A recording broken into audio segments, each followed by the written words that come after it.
बर्तमान खरीफ ऋतु चली खरीफ ऋतु में चाषी धान चाष करने सकाशे सजबाज हेले किए तो बुणा और किए तो तली पकाया सजिले।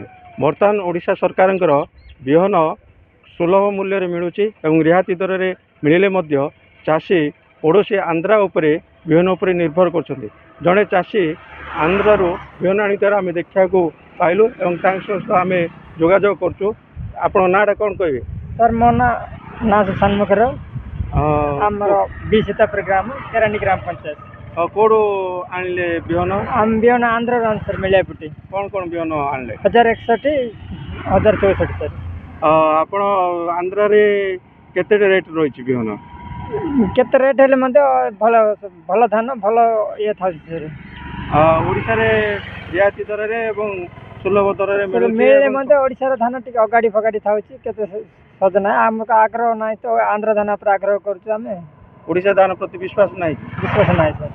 प्रति वर्ष ओडिशा ना सर प्रति वर्ष आम आंध्र पड़ोसी राज्य आंध्र मिलियापुटी से धरिक आस।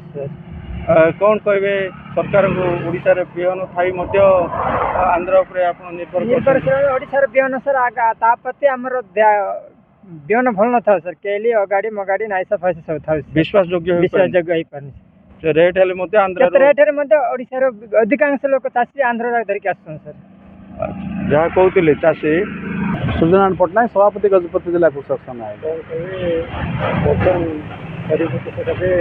धान बिहन चाषी ओडिशा चाषी आंध्र बिहन किणुंट आंध्र बिहन प्रति आकृष्ट होवार कारण कौन कहे? देखो बिहन कथा जब कहवाक जावा गजपति जिले में अन्योन्य 300 हेक्टर जमी से बिहन विभाग तरफ बिहन उत्पादनकारी कृषक मानक नि से अन्यून 60 जन कृषक अच्छा से नहीं बिहन संग्रह कर प्रक्रियाकरण प्रक्रियाकरण केन्द्रटी गजपति जिले में रही सत किंतु प्रकृत में देखा गले आंध्र बिहन प्रति से आकृष्ट होवार कारण है चाकचक्यता को देखिक आंध्र बिहन प्रति चाषी आकृष्ट होती।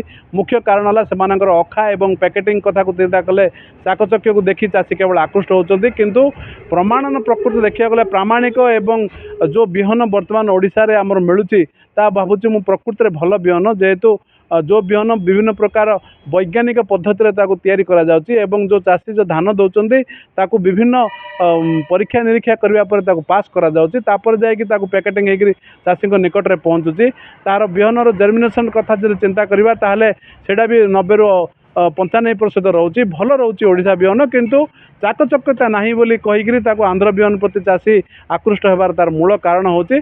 तेणु यहाँ गला गोटे भाग अन्यटी है प्रचार प्रसार अभाव रोचे जेहेतु सरकारी संस्था होबारु विभिन्न विभाग तरफ सचेतन सृष्टि करने कथा विभाग कर्तृपक्ष जब सचेतन सृष्टि करते कृषकों पाखे जब पहुँच जाते तार मानटा जब कही एवं जो मानर बिहन एवं जो किसमर बिहन चाषी को जगह जाऊँगी तार जब मान्यता जगह था चाषी पाखे ताले बिहनटा अत्यधिक मात्रा सरी था एवं अत्यधिक मात्रा बिहन चाषी को माने बिहन उत्पादनकारी कृषक ठार किणा जाता एवं से भल व्यवसाय बिहन निगम को होता।